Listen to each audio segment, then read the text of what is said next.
The only light in the Command Operations Center was the cold blue glow of my terminal.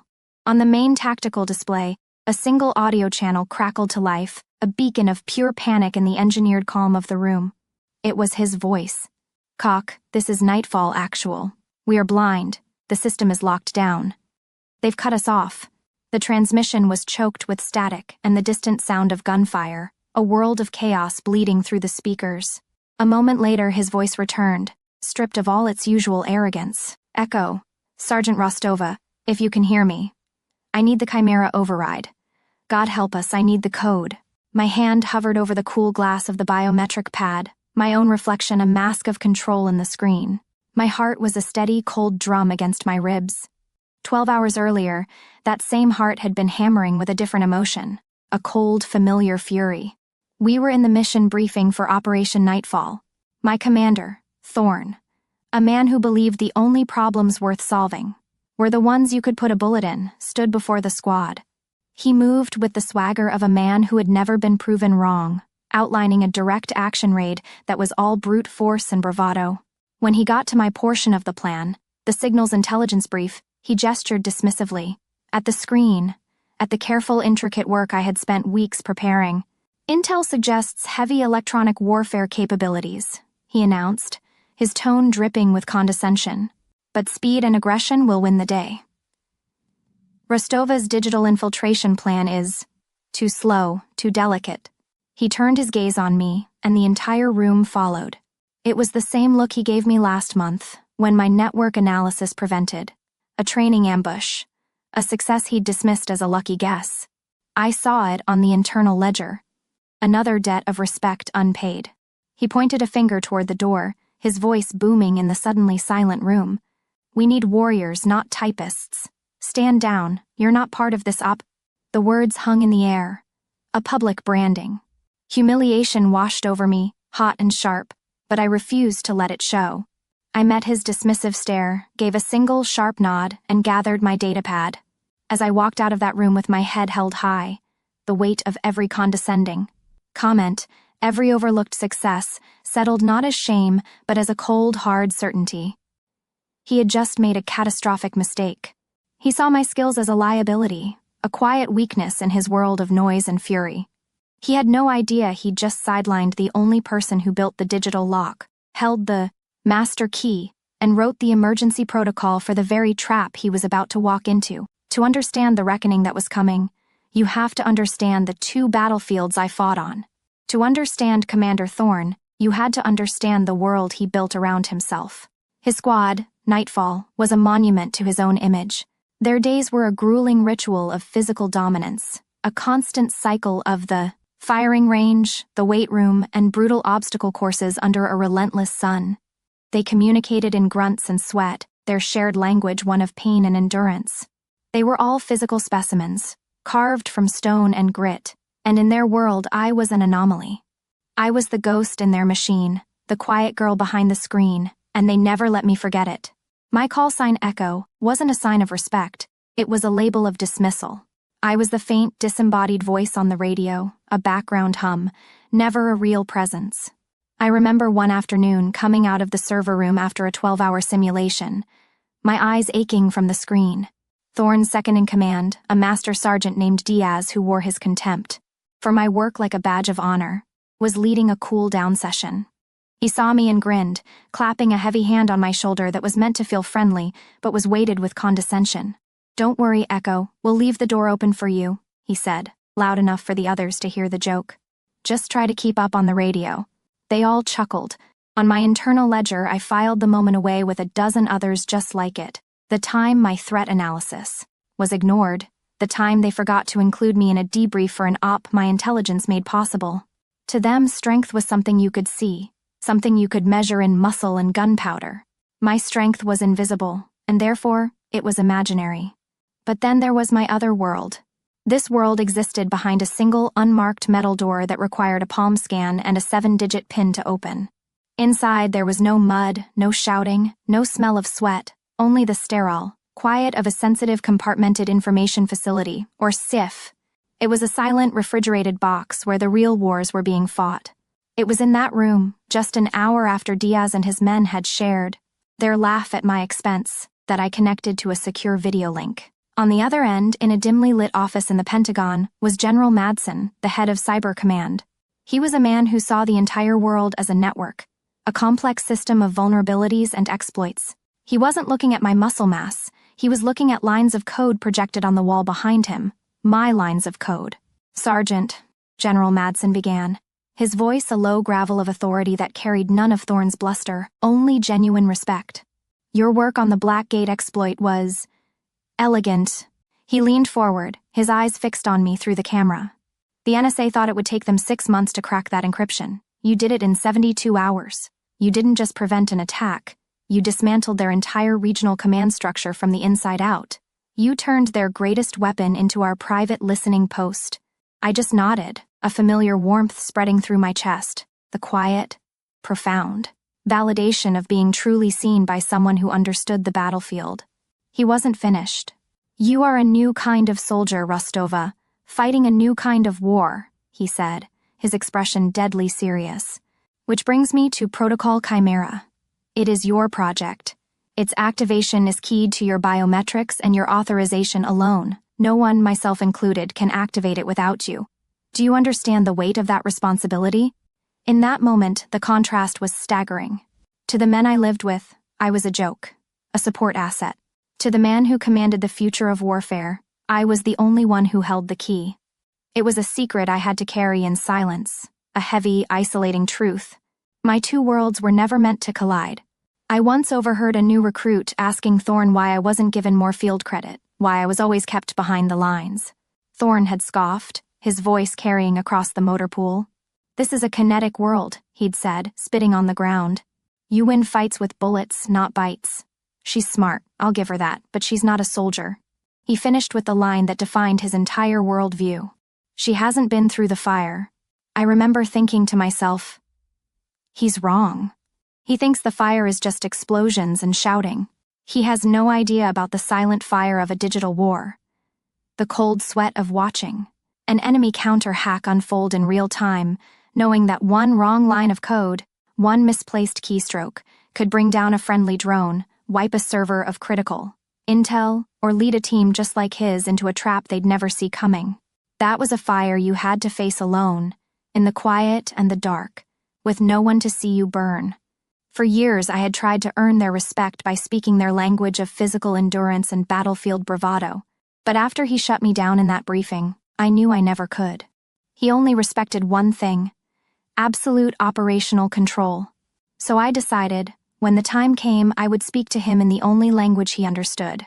The humiliation was a fire on my skin, but as I walked the sterile hallways from the briefing room to the COC, I let it cool into ice. There was no time for anger, no room for hurt. Thorne had made a decision based on his emotions, on his ego. I would make my next decision based on protocol. My goal wasn't revenge, it was mission integrity. I sat down at my terminal, the low hum of the servers a familiar comfort, and opened a secure file. Its name was simple, almost elegant: Protocol Chimera. It was the last resort I had designed, a deep-level network override capable of seizing control of hostile infrastructure. It was a weapon to be used only in the face of absolute catastrophe, and Thorne was now flying directly towards one. I still had a duty. Even though he had sidelined me from the physical op, I was still the mission's SIGINT lead. I initiated a Level 3 diagnostic on the target's network, a deep scan that was entirely within my operational parameters. The results that scrolled across my screen were exactly what I had feared, what my original delicate plan was designed to avoid. The enemy network wasn't just fortified, it was a trap. It was a digital honeypot, an electronic Venus flytrap designed to lure an aggressive force inside, and then sever them from the outside world completely. Thorne's plan, built on speed and a single point of entry, was the perfect bait. He thought he was kicking down a door, but he was actually walking onto a digital island that was about to be cut off from the rest of the world. Confronting him would be useless. He would see it as emotional, as insubordination from the typist he'd just dismissed. So, I followed the rules of the system that was larger than him, a system built on facts, not feelings. I drafted a formal, encrypted report. The subject line was stark, urgent, Nightfall OPN, E-drop trap detected. I laid out the data in cold, technical language, outlining the near certainty of total communications failure upon breach. I didn't recommend. I stated the procedural necessity of either aborting the mission or reintegrating my infiltration plan. No, I told you so. No hint of frustration, just the facts, laid out like an autopsy of a mission that hadn't even begun.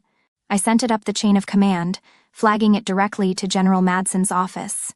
A few seconds later, a single automated reply appeared in my inbox, received and logged. That was all I needed.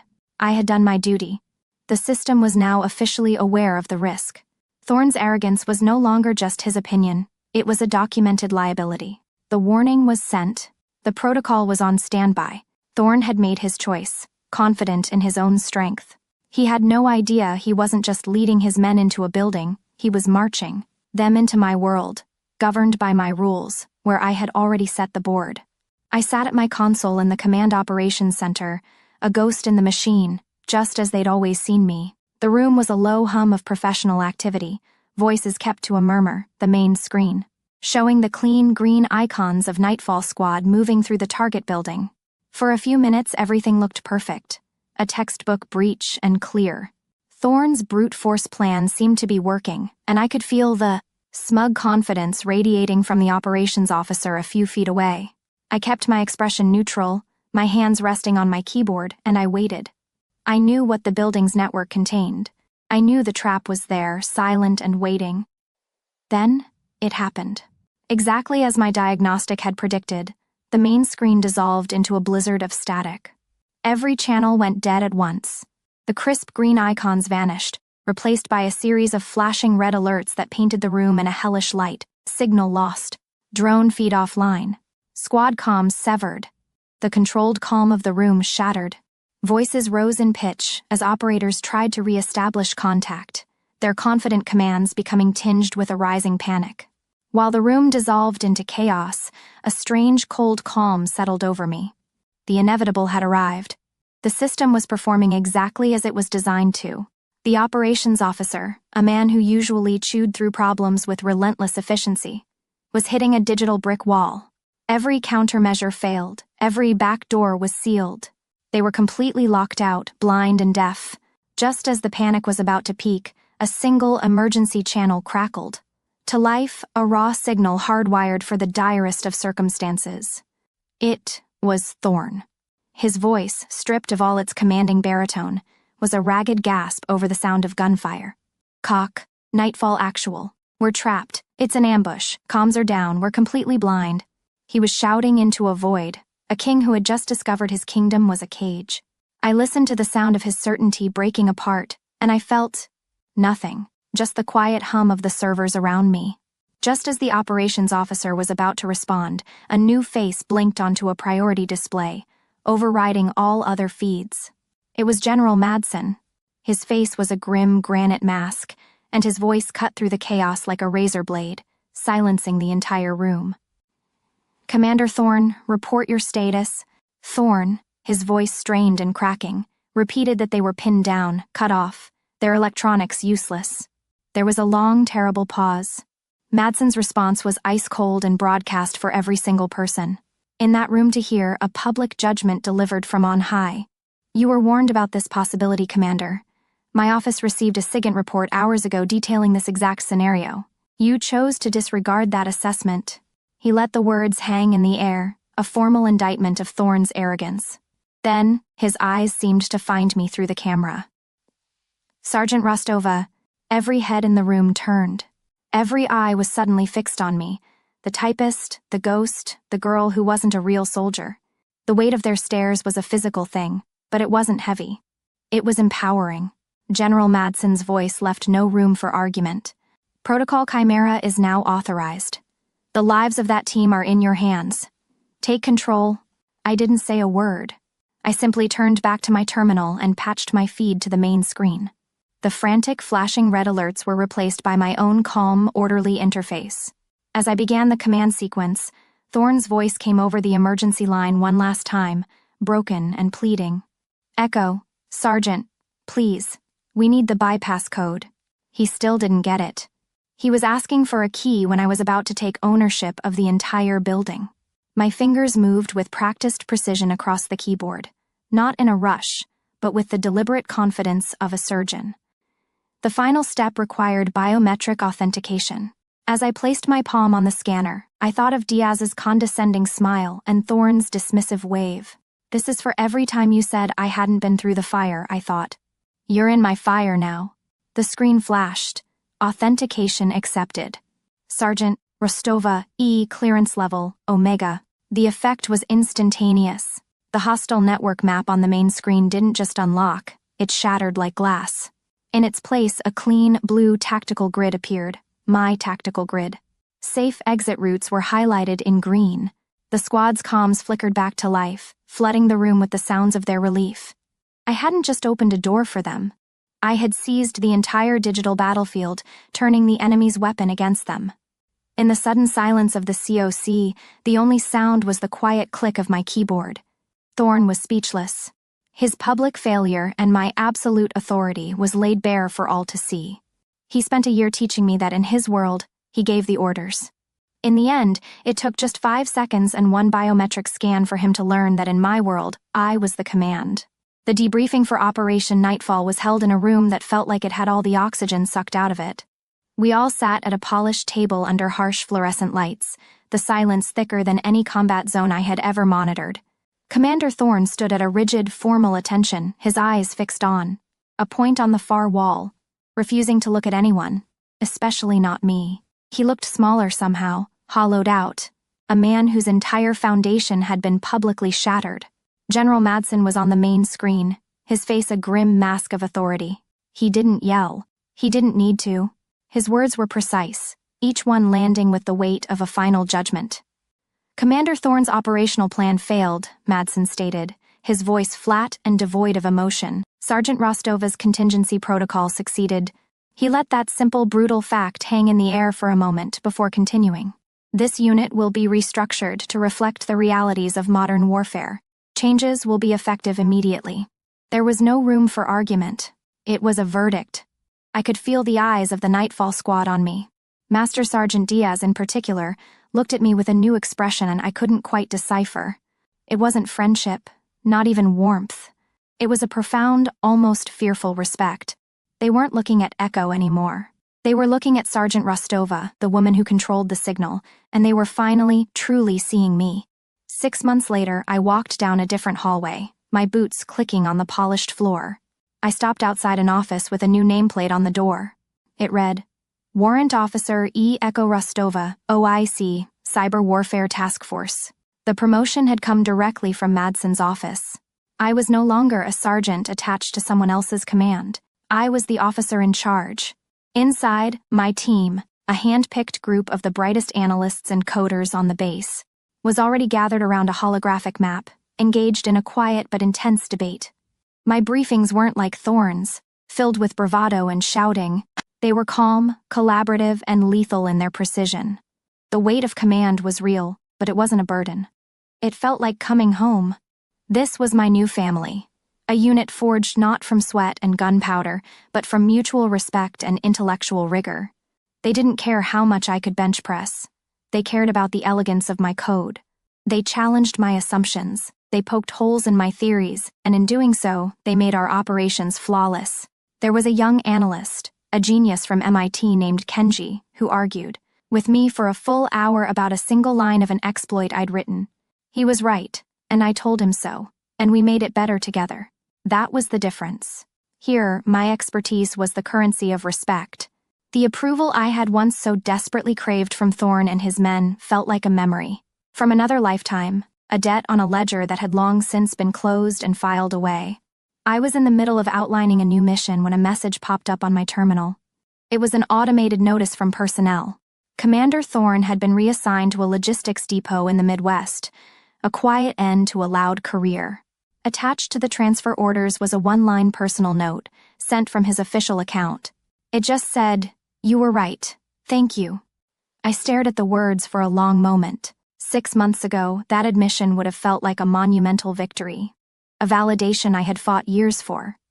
Now, it was just data. It was the final, quiet echo of a world I no longer inhabited. His validation was no longer required. My peace was no longer dependent on his apology. I moved my cursor over the message, my expression unreadable, and clicked Archive. The message vanished.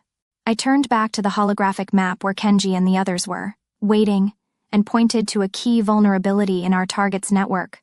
My work was waiting for me. My real family was waiting for me. Thorn was obsessed with the fire of the battlefield, but he forgot that all modern fires are started with a spark of code. I learned that true power isn't about being the loudest voice in the room, but the one who controls the signal.